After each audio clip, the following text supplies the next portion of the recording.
following podcast is improvised satire and all characters are fictional. Hello, I'm Dean Ardenfell. This is the podcast where I interview employees of the many subsidiaries of my favorite multinational conglomerate, Hogswood Cooper Media. Just my little reminder that corporations are people too. Hogswood is known as a business that owns almost all things. From fracking to drugs, private prisons to casinos and guns. Dean is the man who's their number one fan. He loves them so much. And he wants to chat with each person who works for the brand.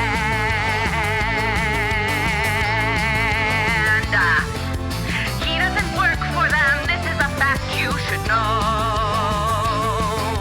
Dean Ardenfell is here talking to folks for his show. Hello, dear listeners. Dean Ardenfell here, and we're back. Oh, I can't thank you enough for your patience as we've been figuring out the best way to bring you new episodes of this podcast on a more consistent basis. As you may know, my personal life is often in disarray. My life coach says I need to stop making excuses for myself, but it's been a difficult few months. My mother moved into my basement studio apartment with me, despite us not having spoken in 9 years or so. I guess her boyfriend Rodney threw her out. I haven't gotten the whole story, but, family is family, right? Anyway, there are more important things than my estranged mother moving in and taking my bed and making me sleep on the futon in my own apartment. First and foremost, the podcast has a new name. After 4 years of people trying in vain to Google the corporation, I wanted to give it a more specific name, one that was a little more memorable and maybe more indicative of our worldview around here. So now it's called Corporations Are People Too. I'm still getting used to it, but there's no turning back now. All the socials have been changed over, so I really hope you like it. The next bit of news is that the schedule is changing a little. We're going to put episodes out every 2 weeks instead of weekly, and then every 6 episodes or so, we may take a short break just to catch our breath. We may get back to weekly episodes in the future, but not until we know that we can sustain that pace. I had to stop whining and figure out something that works. That's another thing that my life coach said. Lastly, we now have a Patreon. This is something people have been asking for a while. There are 3 paid tiers, but you can also just join for free and check things out. There's some great perks like stickers and stuff. Plus, you'll get some behind-the-scenes content and be able to watch us make the podcast. And being a supporter will really help us take the pod to the next level. So we appreciate anything you can do. You can find that at patreon.com/corporationsarepeople2. And of course, you already know, we love it when you rate the podcast 5 stars, leave us a review, subscribe, tell your friends, all of that jazz. Okay, we got to get on with it. We have a great episode for you today. The first guest I talked to is a pilot for a luxury jet business. He is responsible for flying important people all over the globe, but what he's truly passionate about might surprise you. Then I talked to a woman who puts the fun in corporate functions. She helps execute icebreakers and other team-building activities at company retreats. I talked to them both in the studio. I think you're going to love it. So, I get to say the new title now. Please enjoy this brand new episode of Corporations Are People Too.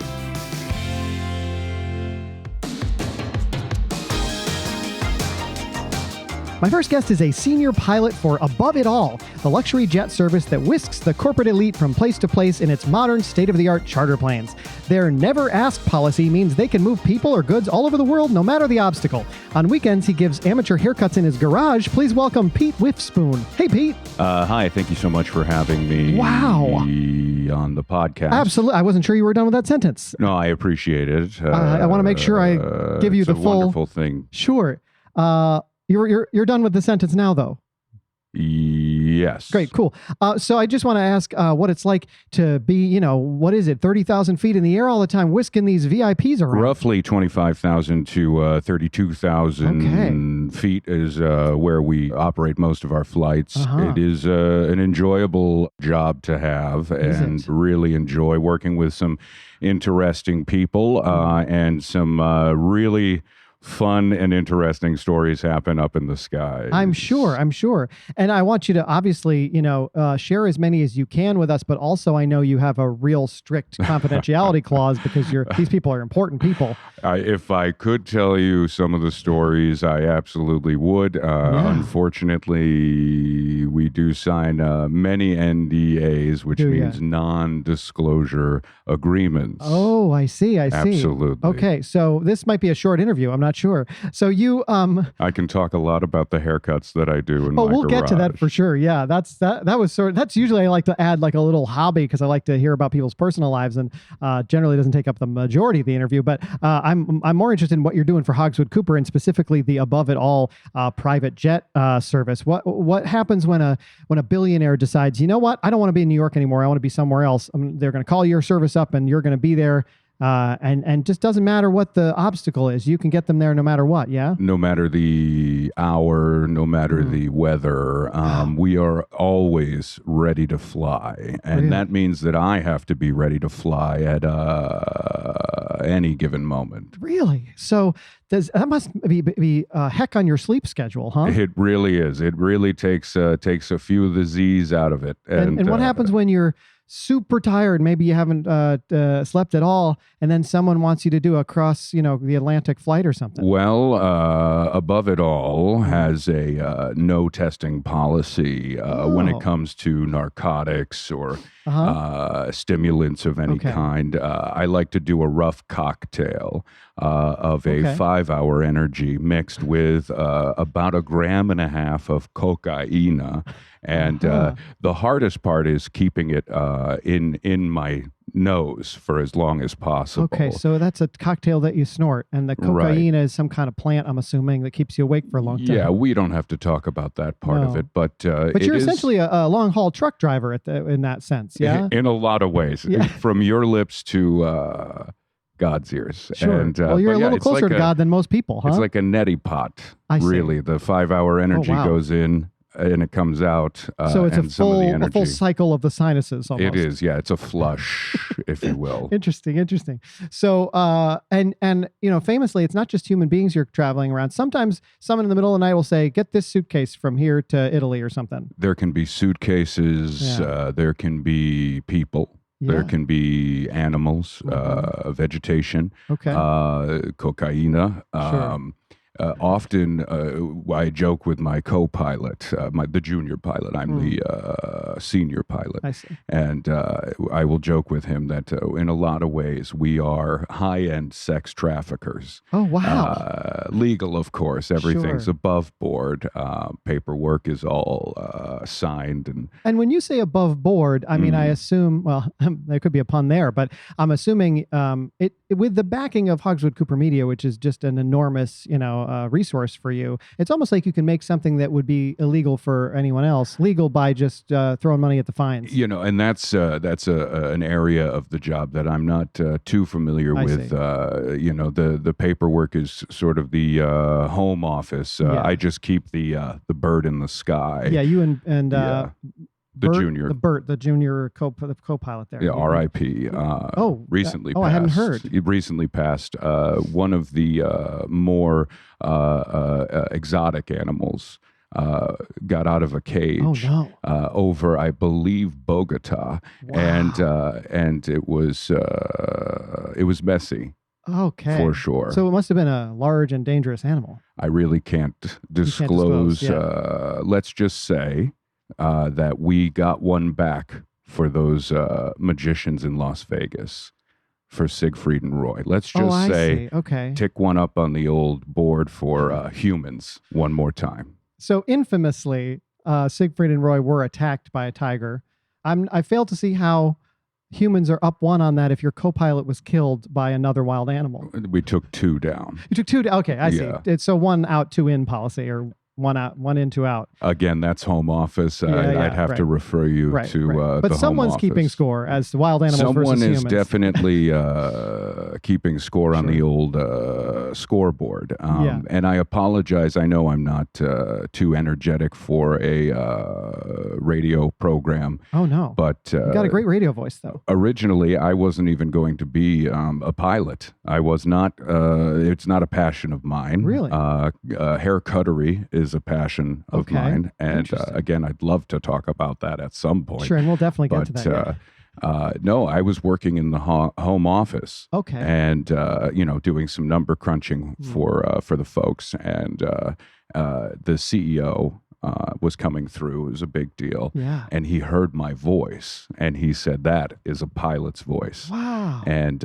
so he just moved me right over to the aviation department, or wing, if you will, if you're a pun maker. And I'm not.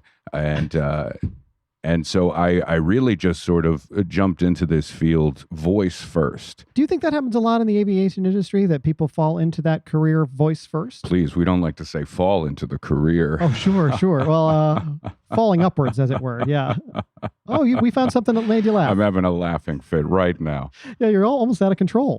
Yeah, for you anyway. I'm losing it. I'm absolutely losing it. My wife would say, "Calm down." Is there any chance that you is that the cocktail that you've been neti potting over the years? Neti potting is a different thing altogether. And sometimes when we're in the sky, you're doing a particularly long haul flight, is what we refer to those as, and you don't have access to the bathroom. And in the case of my co-pilot, R.I.P., I was not able to go into the back part of the plane at all. And so you do use a neti potty in those cases.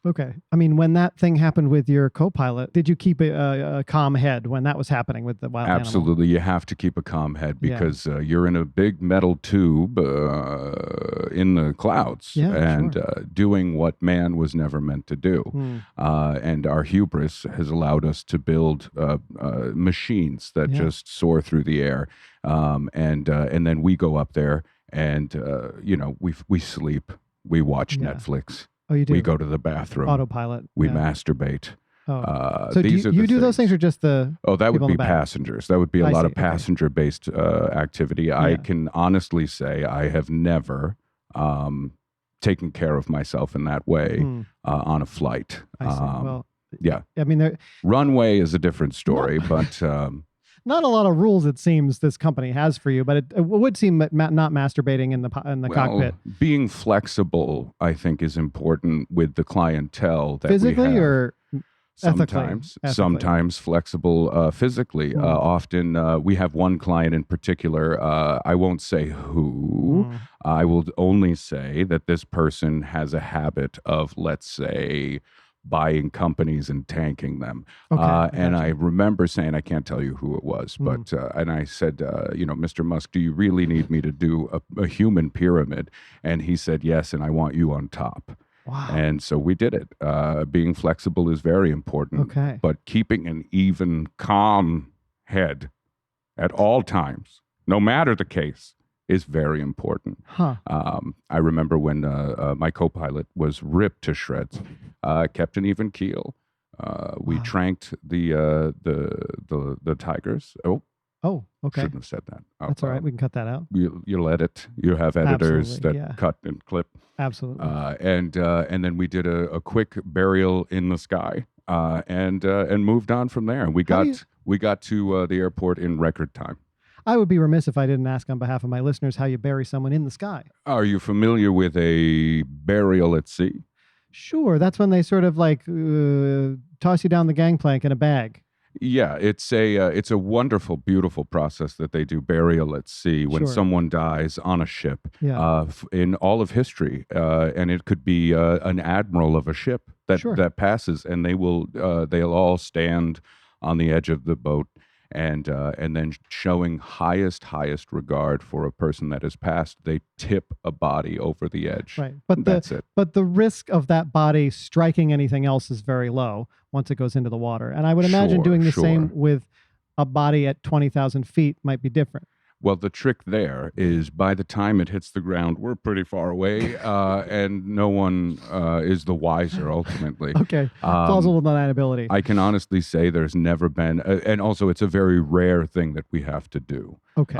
There are not a lot of burials. That's probably why I haven't heard of burials at Sky. And often I think it creates a fun story. Multiple urban legends had been based on burials in the sky. The old adage of it got kind of twisted up. One of the most famous burials in the sky is the scuba diver that was scooped up by a fire plane and dropped in the air. From Magnolia. Yes. From the beginning of Magnolia. And speaking of Magnolia, we've had a few stars of Magnolia. Oh, really? On some of our jets. Wow. I can't say who. No. I can't say who. Don't push me on this.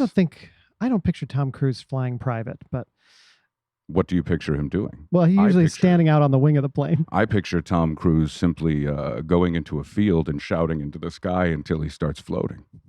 I think that's what Tom Cruise would do. With those thetans, you can do almost anything. Man, this conversation, I thought before we got to the haircuts, we wouldn't have anything to talk about. Here we go with the haircuts. But it sure seems like we've covered a lot of ground. If you call 202-599-7444, you can leave a voicemail for an appointment at one of my garages. I have 2 garages where I do, so I'm franchising. It's my garage in my home, and there's also a garage in San Francisco that is a friend of mine's garage. His car will be there. Don't touch it, but I'll cut your hair. And so you'll get right off the plane, get out of your pilot's uniform, go to one of the garages and cut people's hair. The uniform stays on. Oh, it does? It's part of the experience. So when someone calls a random number and makes an appointment for a haircut and someone It's not a random number. It's 202. You gonna remember it all? There's 3 I feel 4s like you walked at the straight end. into that one. Yeah, I did. So what you're saying though is that I could call a number, make an appointment for this unseen, unreviewed. I couldn't find anything online, no Yelp or anything. Exclusive haircutting place. And when I get there, I'm going to have to ignore the car in the garage and a person. If you're on the West Coast. If I'm on the West Coast. Yeah, and on the East Coast, I clear it out. And a man in a pilot's uniform is going to show up and say, "How would you like your haircut?" In a pilot's uniform. Sure, a pilot in a pilot's uniform. Yes. Not that I would know that necessarily if my hair cutter showed up and you said hair cutting as a verb, and now I'm saying it, but it's really, what is it, a barber, stylist? I am not a licensed barber. I could not be called a barber. Okay, so you're calling yourself a hair cutter. I was told by the state of California that I could not be called a barber. Okay. And so I am not. You can simply call me Captain Clippers. Oh, so That's it. So the business does have a name. You have a no, that's not the name of the business. I can't divulge the name of the business. Okay, that's your nickname. That's just sort of a nom de plume I go by I see. when I'm doing hair. I see. Is there anything else that you, any other services that you render? Because it does seem like this is a bit of a shame. I misunderstood the job title of an esthetician, which is someone who will do nails and they'll do waxing and they'll do, body things. Okay. I had been doing some anesthetizing, and so that's anesthetizing. Yeah. So when someone came in and said you thought they were asking that you to anesthetize them, and they were asking for body. So I would knock them out chemically, and then try my best to wax and to get the cuticles. I didn't even know where the cuticle was. I gotta say, like, if I were given the option to go under for a waxing, maybe I'd take it. A few of my clientele have requested it again, and I have told them when I can get access to another veterinary clinic, I will absolutely do that for you. Wow. Well, you've got a bit of a catch me if you can kind of lifestyle. I'm sure in another city you'll find another vet. Wow. If only. Made you laugh again. Oh, I'm sorry. I never know when it's coming. Sorry. I'm a real, in the piloting community, I'm a real card. I'm a wild card. I'm a bit of a Sam Kinison in the piloting community. Wow, what a reference. Are you familiar with Sam Kinison? I know the name. Yeah. He's a comedy guy, right? He's a comedian, yes. Okay. And I just found out recently he passed. Yeah. It was a while ago, I thought. Was it? Yeah. I think he I think he had a bit of a neti pot problem as well. He was a bit of a neti head. Yeah, he was a neti head for sure. Yes. Well, this has been fascinating. I have to go to my second guest here. If you'll stick around, I would love to have you back toward the end of our conversation. For sure. Right? There are other communians. I have fun tales about that. I did not sign an NDA with Jerry Seinfeld. Oh, good. Well, we'll talk about that. So I can tell you about the underage girls that he had me. Okay. Well, I'm going to have to put you in get some water there. I'll put you in a holding pattern if that's all right with you. I'll do the piloting too. Great. Well, folks, my second guest today has a load of something she wants to bring to your next party. We're going to find out what that means. But first, let's pause and hear a quick word from our sponsor. Don't go anywhere. We'll be right back. Hello, I'm Pete Withspoon. I am a senior pilot for Above It All private jets. Are you someone with a great deal of money? You might need our services at Above It All Pilot Private Jets. And I've been told it's not pilot private jets, it's just private jets. We will take you wherever, whenever.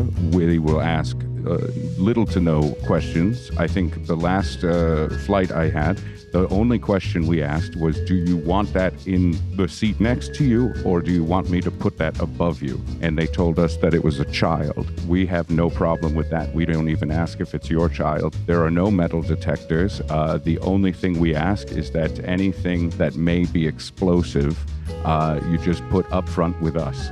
So visit a website. I believe I've been told there's a website. You can have any pilot anywhere, and if you're lucky, you may just get to meet me in person.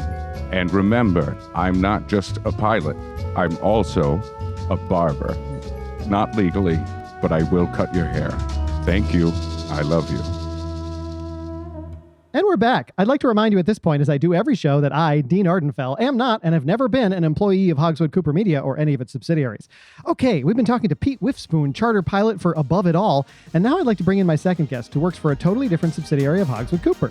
She is the corporate entertainment facilitator for Funload Limited, which is in the business of making business a load more fun. In her role, she attends corporate retreats and works with teams to facilitate everything from icebreakers to lawn games, murder mystery luncheons to egg races. What a hoot! In her spare time, she enjoys detox challenges. Please welcome Susan Runts. Thank you so much for having me, Mr. Ardenfell. Great to have you here. Wow, what a fun thing you do. You get to go create fun for business people on their retreats.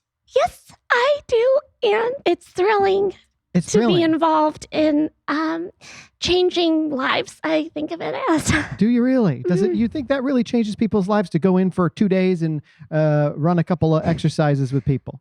The way we do it, I certainly hope it does. Wow. I hope it enriches their lives and just trains them for the atrocities that they might face in the workplace and out of it.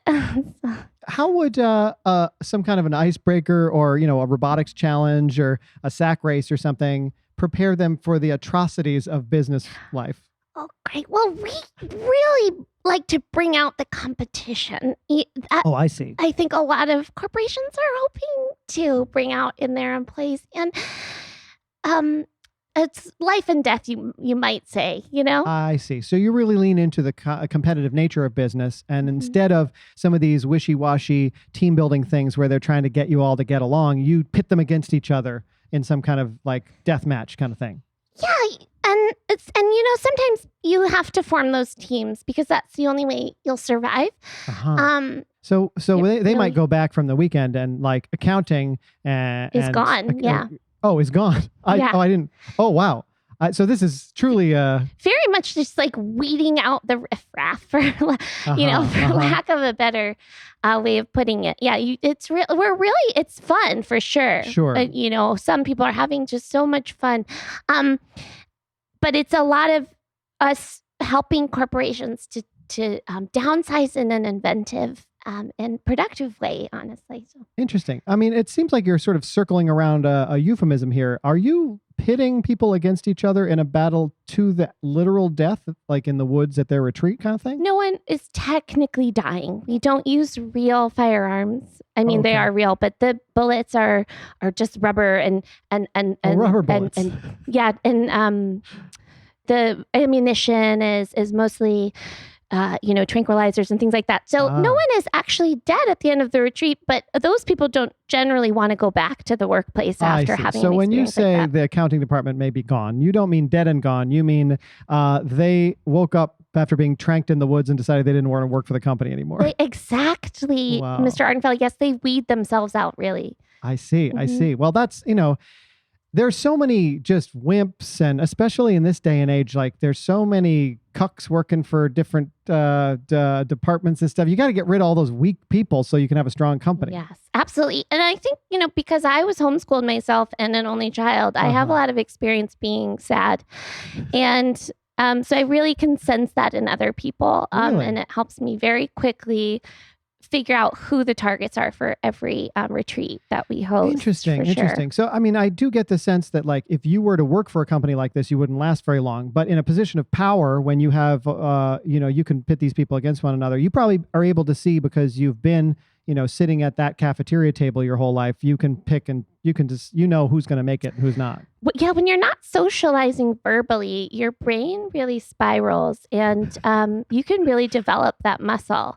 And sometimes in a way that benefits you very productively. If I hadn't been sitting alone, as you put it, at the cafeteria, I may not have learned so much about survival, really. Yeah, right. I mean, you were in a situation where you had to do things to socially survive, and now you're putting people in situations where they have to do things to literally survive, or at least career-wise. They assume they will be dead, and then they I'm sure very thankful that that's not the case. But we do sort of set them up so that they have that fear.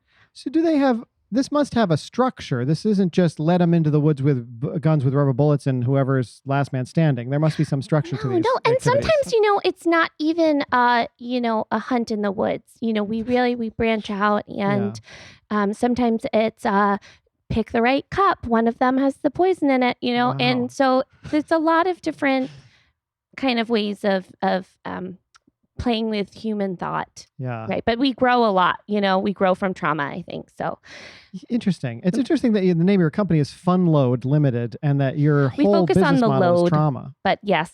Yeah. It sounds like you're loading them up with trauma. But, when you can overcome something so surreal like that, I think there's a fun in it. There's a fun in that. I suppose, if you've done a LARPing event and you come out on top, then there's a fun element of that. But yeah, if you heap a bunch of trauma, it really should be called Trauma Load. And then we thought about it, but unfortunately not as many folks were using our services. It wouldn't test well. Yeah. It did not test well. Yeah. We ran through a number of different names, Murderville, well, that's a show survival. on Netflix. That was sort of the problem too, is a lot of, we faced that copyright was already out there. Sure, so sure. we had to do our own thing. And you enjoy a good detox challenge. What does that mean? Oh, yes. I think just to mentally prepare for the kind of work that I'm doing in the office, for lack of a better, really it's the forest and different retreat locations. But I think depriving myself of food in different ways really helps to stimulate that need for survival and that killer instinct kind of. So, I'll duct tape up my food and lock it in a room with a, wild animal or something, just to really make me have to work for the things I need to survive. And it's great. Goodness. It really works for me. It sounds incredible. It sounds exciting. There does seem to be a lot of connection points here between my two guests, because I don't know, you both have very exciting jobs. Thank you very much. And you both have wild animal connections. Apparently, one of you has had a wild animal on their plane, and the other one has used that to number of scenarios. Keep you away from your food. Yeah, we've actually we've met before. I don't know if you remember, but we did one of your retreats or a portion of it, and I was the pilot. There was a zero gravity choking game that was happening. Wow, he did wonderfully. Honestly, worlds above the other pilot. I won't call them your co-pilot, because obviously that wasn't the scenario. But yeah, there's a lot of come up, and then immediate drop. So you're talking about the zero G plane, where if you go up at a steep enough angle and then go down at a steep enough angle, then you're temporarily weightless. It gives you the impression of zero gravity, right? And then, but it is not. You are plummeting to your death until I pull up on that stick. Sure. But at that moment, there was a choking component. We like to add that element. You were doing like a pass-out game kind of thing. Yeah, it was. Game. Yeah, it was just brief.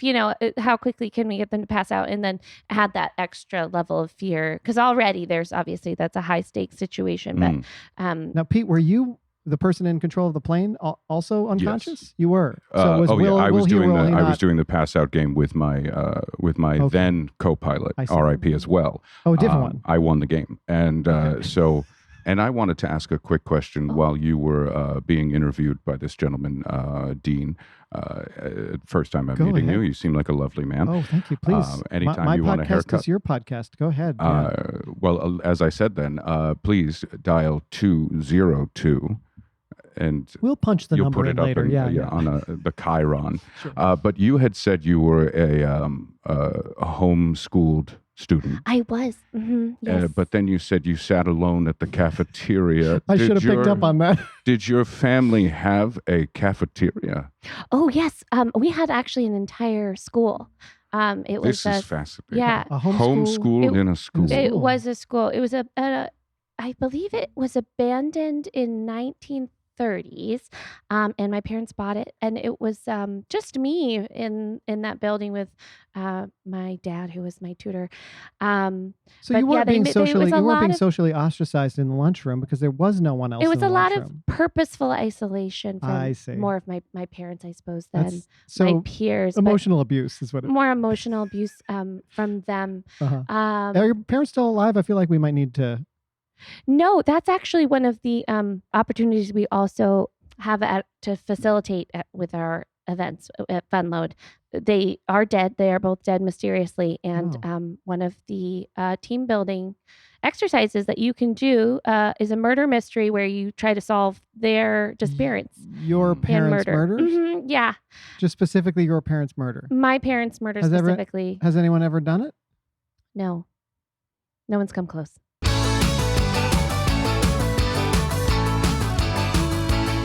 That's the show. Thanks for listening, everybody. I'm Nathan Hartswick playing Dean Ardenfell. Pete Whiffspoon was played by Ray Harrington. Ray is an incredibly funny stand-up comedian, filmmaker, podcaster. He has appeared on Conan, the Edinburgh Fringe Festival, and SiriusXM. Check out his podcast, Funbearable. Susan Runts was played by Brit Flynn. Brit is an improv comedian based in Burlington, Vermont, who can often be seen on shows at Vermont Comedy Club and elsewhere in the area. This episode was produced and edited by Sam Kernet and myself, with marketing assistance from Addison Eyring and studio space provided by Local Maverick at localmaverickus.com. Follow us at Corporations Are People Too. Subscribe, review, tell your friends about this podcast, and of course, check out our Patreon at patreon.com/corporationsarepeople2. See you in a couple weeks.